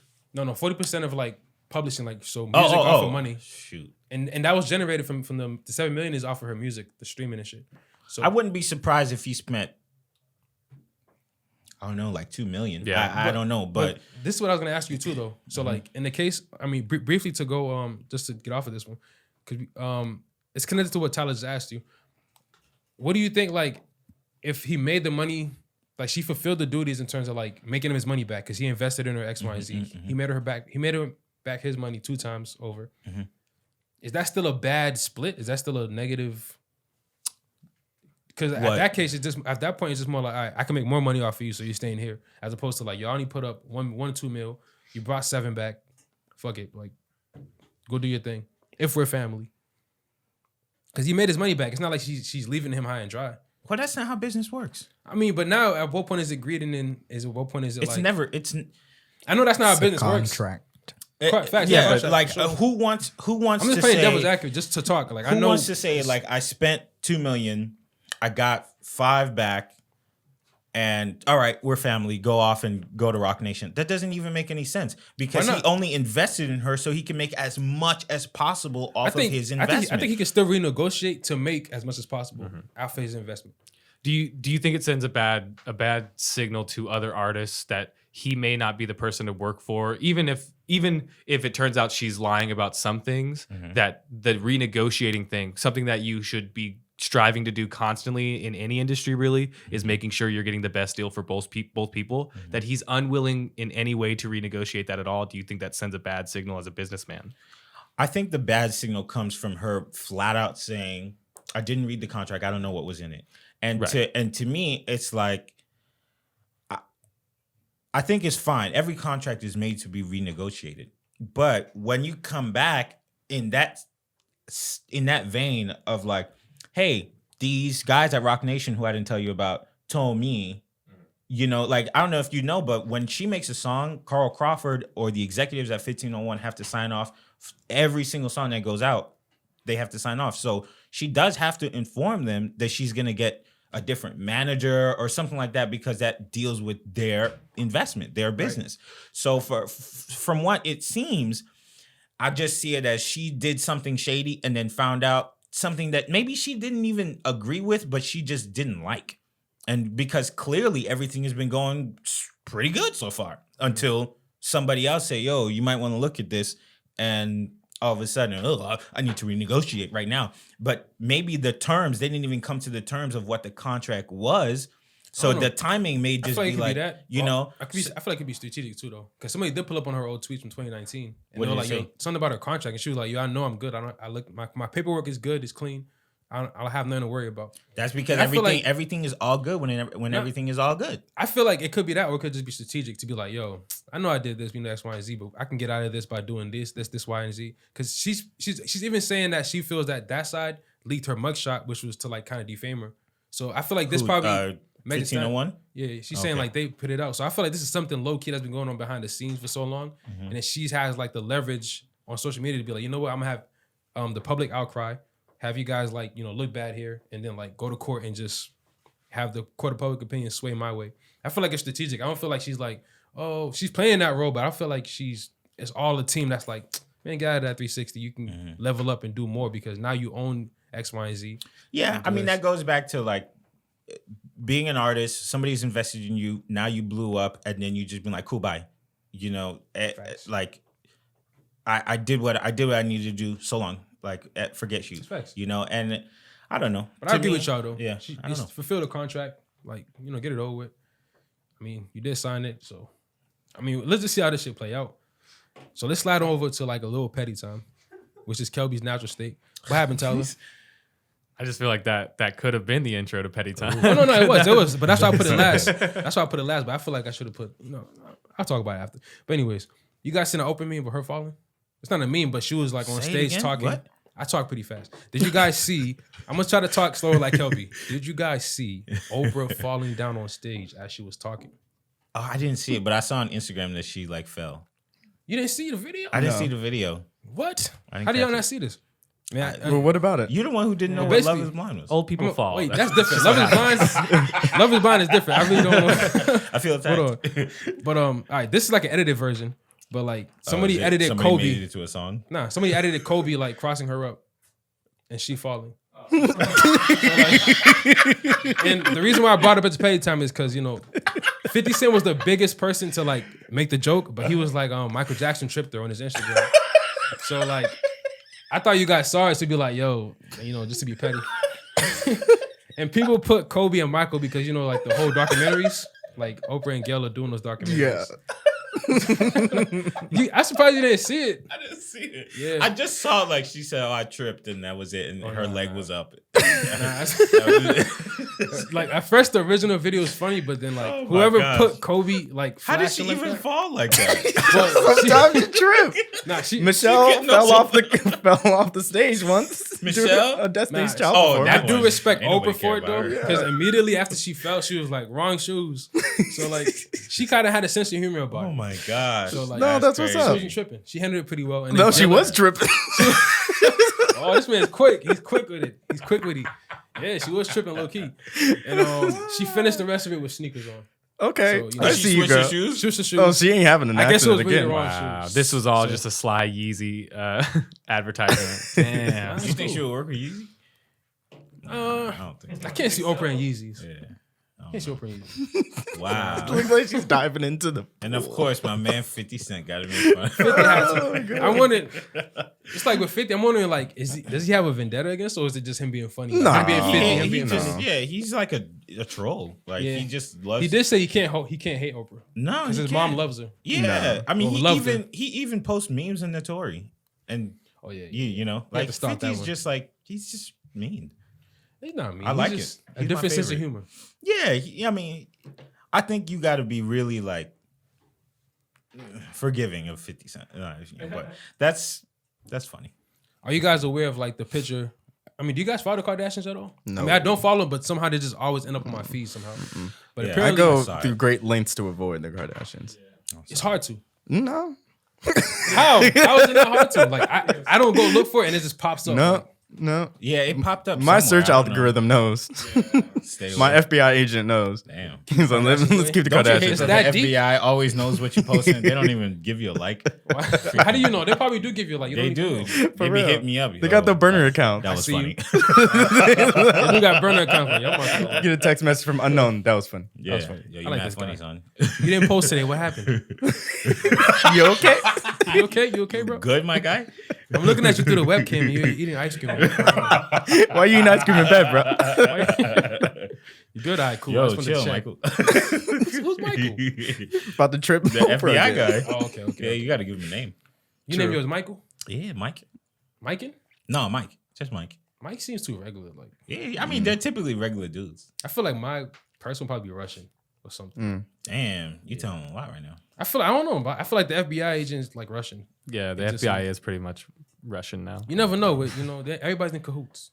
True. You never know. Sure. Whoever it is that tripped Oprah. We covered Okay, it. so- It was Snoop Dogg. With the, it was the energy. I'm not gonna say. It. But anyways, cultural appropriation is what made me think about this, and that's why I brought up the Kardashians. Yeah. Because Kim just dropped a picture with the braids, and people are She saying, yeah. I mean, I don't know if it's new. I don't follow them like that, but this is basically the picture. She got the braids, and everybody's kind of like, yo, she's still in the Brandy look because Brandy did it way before. That boy is mine. But if you peep, I didn't even know about this. Apparently, like Kim Kardashian, quote unquote, embezzled 120K from Brandy when she was dating Ray J. Oh. I didn't know about this. I thought y'all knew about this. No. Well, it's just money. No. That's not. There's a difference between stealing. No, Yeah, it's that's just true. money. That's the difference between stealing. That's the difference between stealing. But if I'm being serious, I don't give a fuck. They're rich as shit. Take that money. They are, hey man, I don't know. No, Stealing don't is take it stealing. from Brandy. Yeah, come on, man. No, I'm saying take it back from the Kardashians. Oh, okay. Fuck. Don't let them take Yeah, it from Brandy you. needs that money back. But this is a while back. That though, when she motion was dating- reboot ain't come out yet. I don't know. Ray J made Kim Kardashian. He should be able to take anything he wants. Ray J really needs his money right now. Tyler, I'm gonna give you. You got to clear that up, bro. You can't end it like that. I just mean he should be able to take any asset that Kim Kardashian owns because he created that entire brand. He created that ass. Is the Pum Pum Asset. an asset? Is a what? That's Kim Kardashian's assets. You got to rephrase that again, bro. That's facts, and I heard it wasn't all that great. All right, man. So I listen. If people can sell the smell of it, it's an asset. That's facts. Everything right. about you is an asset. That's why the mind is So, a terrible thing to I waste. With don't like cultural- Kim Kardashian. She is culture appropriating. And topic of cultural appropriation. I don't like it. What is like? So how is she cultural appropriating? Only reason I'm asking, I know this, but the internet is always split on it when it comes out. How is she culturally appropriating? You want to take this one? No, I want to hear what you have to say. I feel like you guys have opposing views, low key. Can I take a guess? Go ahead. I just the idea behind it always makes you think: are they profiting from it? And Kim Kardashian 100% is profiting from this. The idea that she could take a look that is 100% not hers and even have something deeper behind it, and then use it to like post photos and gain more clout because she used it. That's appropriation. That's like benefiting from something you should not be able to benefit from, especially if you're using it in that way. But that's just my opinion. I feel like a lot of what she does that. And I think because there's more behind it, then it makes it even more so to me personally, where it's taking the culture and kind of trying to assume it, making your skin darker, having braids, having a big booty, all of this, dating within the black community and kind of infiltrating in there. That's true. It was Reggie Bush. It And was like the NBA player. Yeah, man, Oh, yeah. it's I don't tough. know. It's tough to get away from it. I mean, I don't know. Man, once you go- I just you know what I'm saying? I'm again. I don't follow the Kardashians, and I just have a negative stigma in my head So you about saying them. she also appropriated black men? Yeah. Damn, all right. Kelby, I feel like you have an opposing view. I don't know, because I'm not a black woman. I feel No, like. but what about the topic of appropriation itself? Well, the thing is, to me, like, there's a few things that I don't understand. So it's hard for me to make a real informed statement because I don't get it. You know, to me, if you got hair, you could braid it. But at the same time, you know, calling it box braids or boxer braids or whatever, and she didn't know the urban terminology for it.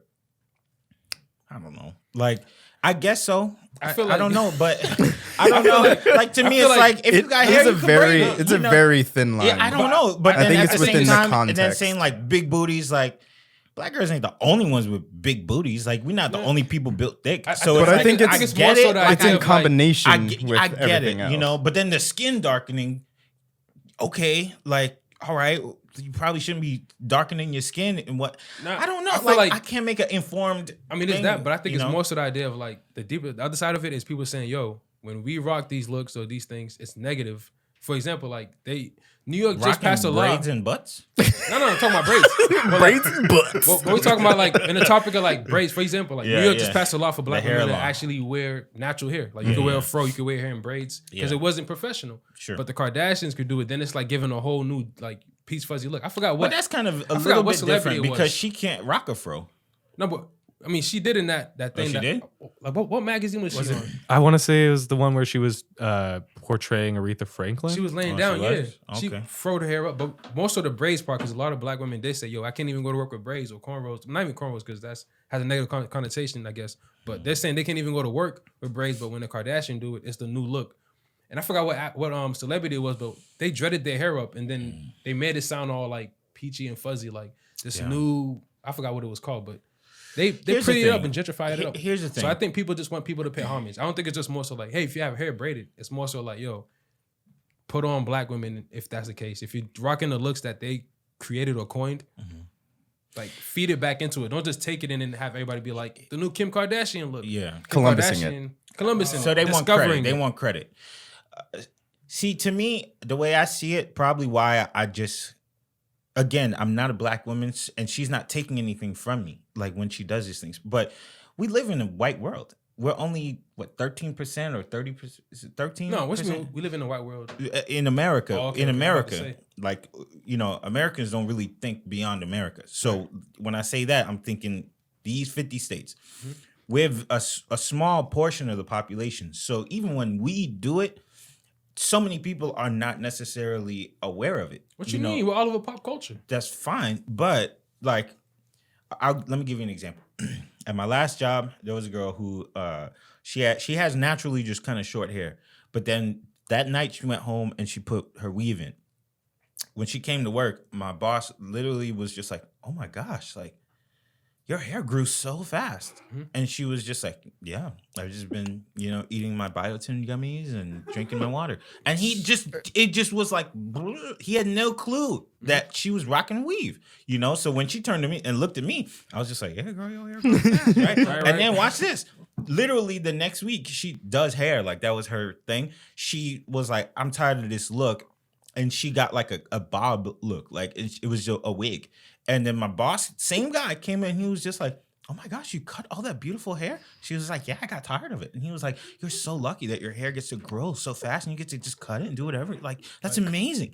And to me, I was just like, some of these people are just not aware. Like they just don't know. It doesn't matter if you're in pop culture or this or that. The vast majority of just these clueless white people are just walking around, and what they know is Kim Kardashian, and it's just like when she does it. I mean, I'm not gonna lie. I don't know what.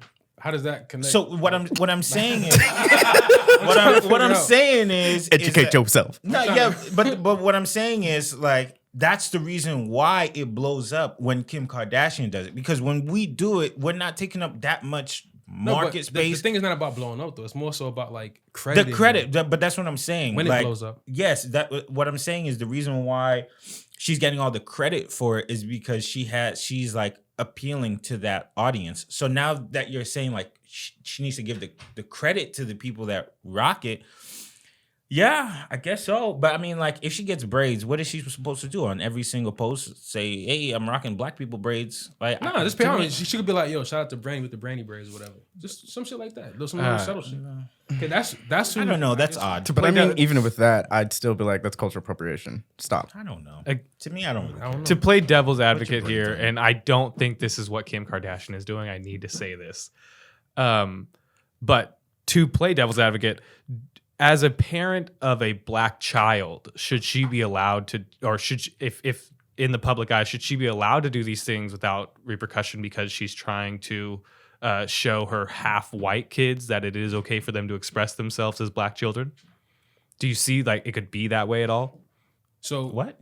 Yeah, I can understand that perspective. Yeah. But I also think there's a separation of allowing your child to see that on or see it with the naturally black within a natural black culture versus putting it on yourself and having darker skin and kind of right. That's what I mean. I don't in any way think Kim Kardashian is worrying about that, and I don't think her kids are going to have to worry about that either. But I think, but I would say in a sense of if it was our neighbor Karen and her daughter Laquita, then yes. Why Karen gotta do that, man? Why gotta be a Laquita? She could have just been Quita. That's you. But if I see Karen going around with dreads, I'm like, that's kind of different. I know you have a daughter that's mixed, but you walking around with dreads is not. That's still not. I think. So do you think white people with dreads is appropriation? What's that? All white people with dreads is appropriation? No. You don't think so? I think it also just depends. I think Kim Kardashian's famous and people don't like her, so they just say, yeah. It's the circumstances and then the background of it. Yeah. It's just from when I see Kim Kardashian, I just see infiltration of the black community from her, and that's just what I see. Where let's again our example with Karen, I don't see her trying to infiltrate the black community. She's trying to just show her daughter. I think most people just look at it like, yo, when Karen wears the dreads, it's a different vibe. But when I wear the dreads, it's like the hoodie, where it's like, yo, I feel intimidating now. Mm-hmm. So are we saying she needs to just be a white girl? Stay in your lane, Kim? It depends. I don't know. Like, what do you mean? Like, you can only have your hair straight? And you can only be pale? I don't think that's what people are saying. Take that silicone out of your butt. And just be white, damn it. It looks terrible on her butt. To me, I feel like those glasses is when you throw them on. Hey man, you're appropriating intelligent culture. Oh my god! Did you just assume my intelligence? A good point you're that you only made. Focusing on one part of the cultural appropriation thing, though. What is it? What part of my focusing on like? I don't think people are saying big butts and braids are only for black people. Sure. It's more again. It's mostly like yo, the credit. Not the credit, but also like tapping into the culture when you want to milk it.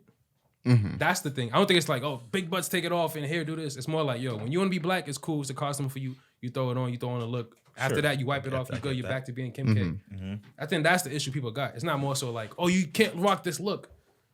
And some people do feel like Taj just said, they feel like she infiltrated the black community in a way. Okay, let me ask you this. Kim Kardashian goes out of her way to get these people out of prison, and she's doing her jail reformation thing. She's putting in the work to do that. Mm-hmm. Why braids over that? Like why? Like to me, the work she's doing the work. So to me, it's like this gives me the vibe what we spoke about last time with Jay-Z thing. I feel like people just don't give a fuck about the positive shit. They want to be mad. Yeah, that's what I'm saying. Ultimately, it's like she's famous. She's a white girl, or she's half Armenian, which I don't know if they consider themselves white. But you know, okay. So she's an ethnic woman. You know, an ethnically ambiguous woman. But I guess people can say she's white passing. Right? She's white passing. Like she's pretty much I guess in our minds, she's a white girl. So we don't like that she's doing that. But at the end of the day, but it's just like, because she's famous and I guess she doesn't have any like skills that you can see with your two eyeballs, it upsets you. To me, I'd rather focus on the other stuff. She's doing the work every day. She's getting so many people out of jail. She's helping this reformation thing. We have a monster as a president, and she's the only one that is doing positive. Let me not say the only one, but she's one of the people that are putting herself out there to affiliate herself with somebody who people don't like to do good things. And then we're gonna be like, all right, cool, but braids and butts. Like, I don't care. Like, I don't care. Like, all right, rock your braids. Get more people out of jail. And I'm not discounting the good things that she's doing. For every person you take out of jail, put another braid in. Whatever. I'm not a black woman, so I can't really honestly give you a real informed opinion. Because when I see white boys who try to dress like me or try to look like me or whatever, I don't get upset. Whatever, man. You think it's cool? Whatever, man. Whatever. I don't care. Pretty valid. You about to say something? No, I was just saying, I'm not discounting the good that she's doing, but I just have my own biases about her. She can keep doing it. But she can't. Never. All right. So let's ease our way out of this real quick. You know, we're going to on this day, March 3rd. This is not really good news, but it was like a staple moment. Damn, you love in the history. sad stuff. Nah, it's real shit, man. It's real shit. Listen. He's trying to get us emotional. You want to see us cry on the podcast. No, I'm gonna cry. We gotta have some balance, man. We had some ratchet moments. We had some good moments, you know. Okay, but you know. this is not that deep. But it's deep. Is it Meg Thee Stallion's Okay, birthday? just say it. No. Just say it. I was trying to build it in petition. Just say it. Ready? All right. Rodney King happened today. You know, when he was beaten by the police. It was March 3rd. Out here in California. We're living on the west side. Not much has changed. But that's what happened on this day in history. Damn. Rodney King. You guys don't care about Rodney King? Like, you guys are staring at me like... Can I gather my thoughts? Oh, yeah. You hit me with a... But this is a podcast. Right, we're supposed to be on flow. It's like... Okay. What you trying to think They're going to stay with us in the flow. I mean, Todd could cut out the pauses anyways. What do you think, Todd? I'm trying not to give him too many pauses to cut out. I mean, it doesn't have to be nothing deep, by the way. Like... I'll be completely honest. There wasn't much that I remember about it. What? It wasn't like a big... Say it again? What year? It was 1991. Yeah. Oh, okay. So like, yeah, I wasn't even born yet. That's fucking crazy. Yeah. I was born. I was like But I was a child. 2.5 weeks old. But is there anything in connection with it that you guys could relate to or resonate with? Well, not for me. For me, it connects to because NWA, the fuck the police shit, the fuck the police movement, how people interact, how black people interact with the relationship with the police. Yes. So, to me, it connects to that one moment in time. I want to say it's about 2016 ish, when there was that police versus the people here in LA. Were you here for that time? Yeah. Remember, it was like one real grim day in LA where it was like they were even saying on the news like people stay inside. Yeah, it was. Wow. It was the craziest thing to see a newscast or see that on. What was on that the feeling news. like living out here when that was happening? Were you like, was everybody like, yo, boy? Everybody was on edge. Right. Like, I was working at a hospital at the time, and I remember people just being like, hey, if you need to leave this building to go to another one, like walk with somebody or something. Because it was a very just grim day in LA. And I don't remember what happened. It was, I think, something in Mississippi, or was that happened? Oh, it might have been Mike Brown. I think it was Mike Brown, and then Ferguson. Ferguson happened, and then in LA, a couple of people started attacking police officers, and it just became this huge thing.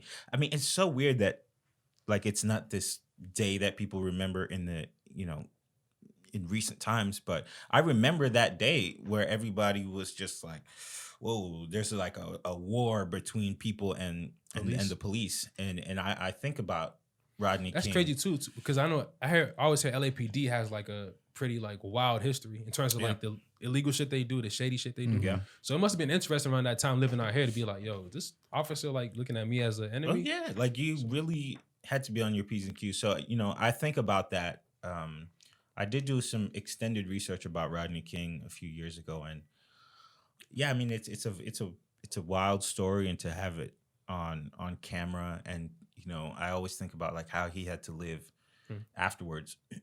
And I know he didn't really even have like the best life after that. I think he was pretty traumatized and all that. So yeah, I just think I don't know what to say about, what has changed and what hasn't changed. I don't know. It's scary. Big facts. It's scary.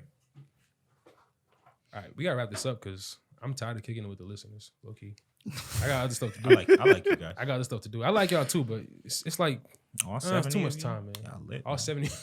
Seven or 70. I feel like I probably watched. I probably clicked it like 10 times. So Oh, it might be bots. It's more like 15 7. people. Mm. We growing though. We want to come up. Any shout outs you guys want to give? Because we always get to this portion. Well, You- Black you History guys Month get- is over, so that's it. We'll talk about it. I think next it's year. crazy too. Like this is always a part we do, and then we're always like, oh shit. No, I'm ready. I know you be ready because you be finding somebody, Mhm. and it's What is cool it called? It's called Black Wealth Tube on Instagram. Black Wealth Tube. Follow them. Tube? Black Wealth Tube. So TUBE. Yep. Check them out. They teach you. It's just a bunch of inspirational, motivational quotes and posts, and just like Black entrepreneurs that are out there starting their own businesses, running their business. And the Instagram also highlights just what you can do to start your own business, how easy it is if you want to invest $1,000, take that tax return and invest it into starting your own business, supporting the Black dollar, opening up your own business in the Black community, and really just empowering yourself. And so I really like their posts and just the Instagram.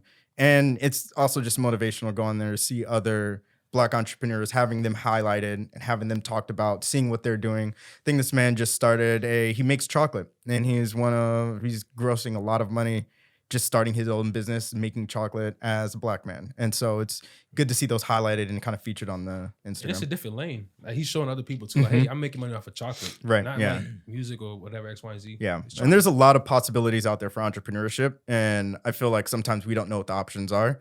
You can literally make money doing anything. And so having that highlighted there, I think is a good opportunity to see what the possibilities are and kind of motivating you guys to the next level. Shit, fuck with it. Shit, I want to shout out to the educated worker bee. Because honestly, I feel like there's a lot of pressure on people to think like, if you're not, and not to discredit what you just said, but if you're not like starting your own business or doing it yourself, then you're doing it wrong. But there is great opportunity for people who are not necessarily ready or willing to take on that cloak of being like the leader, the starter, because there's a lot of responsibility that comes with that. But if you're like, hey, look, I know how to do certain things, and you know how to fit into other people's businesses or into other people's strategies, I think that's a great thing. So shout out to them, because you could still, That's facts. you know, That's you one can thing that's still not do it. highlighted too. Yeah, Like, a lot of people, definitely. they show like the wealth, like, yo, do your own thing, get rich, do this. But Definitely. nobody's like, yo, it's cool to make 100,000 You a don't year, have to. 80, Oh, for 60, sure. 70,000 a year. I even and think just about it fit in. like, we're Caribbean, so a lot of the women that we know are nurses, but those are the people that were able to pay for us to go to school, pay for a place for us to live. Right, They food on didn't the have to table. create their own hospital or anything like that, but you found something that you like to do, and you were able to fit into somebody else's like dichotomy. And Facts. you made great money, and you worked hard, and you do what you had to do, and from then on, you could take that money and go do whatever you want to do. But you don't always have to take that cape on and say, "I started my own business and this and that," because like sometimes there's some trickery that comes along with that, and and if we want to talk about people not knowing a lot, the words of like "go start your own business" are real cool until Facts. you realize what comes along with it, and it's like, oh shoot, nobody taught me, and then you find yourself in a not so great position. So shout out to the people who are just putting in the work every single day. So we got you covered on both ends. Start your business. You don't have to. Or fit into the puzzle. Facts. Yeah. Facts. That's facts. Options. Yep. Big facts. I want to shout out Wendy Okolo. She's 26, and she's the first Black woman to get her PhD in aerospace engineering from the University of Texas in 2015. That's gonna be mine too. For real? Yeah. And then at the last second, I was like, you know what? Shout out to the RNs. See, she knows. It's Nice. universe. That's the telecommunication. I was Twins. saying, and now she works at NASA. Yeah. She's pretty dope. So that's my shout out. Good Nice. for her. Good job. Yeah, man. Is there any last words y'all want to say before we sign up? She could have started her own NASA, but Alright, she guys. decided. Big facts. She could. No, she could. She could. But No, you know what? She's, She fit she's into. only 26, Yeah. so she got time. Okay. Yeah. If you look at Elon Musk, she never know. She could lever her way up. I got faith in her. What's her name again? Her name is Wendy Okolo. Wendy. Just keep our eye out. Shout out to you, Yeah. Wasa. Wendy's aeronautical. We'll talk about it. Space. All right, well, shit. Yeah. If you guys like kicking it with us, be sure to subscribe to this podcast. Be sure to follow Nostalgia on Facebook and follow Nostalgia on Instagram as well. And if you rock with us that deep, become a supporter. You know, just part ways, but you know, a couple of your dollars. Part ways, support us. Anything you guys want to add? Leave a review if you can. If you're listening to this on iTunes or Spotify, drop a comment or a like if you're even watching it on YouTube. So there's some options there. And that's that. You guys want to throw in your social medias? Sure. You can follow me at KJ/4. And you can follow me on Instagram at todd.alex with 2 X's. I'm always here for the conversation, so troll me, I'll troll you back. Oh shit, Tyler, you throwing yours? Yeah, in? Time Lord Tyler on Twitter and Instagram. All right, cool, man. With that, we signing out. Peace.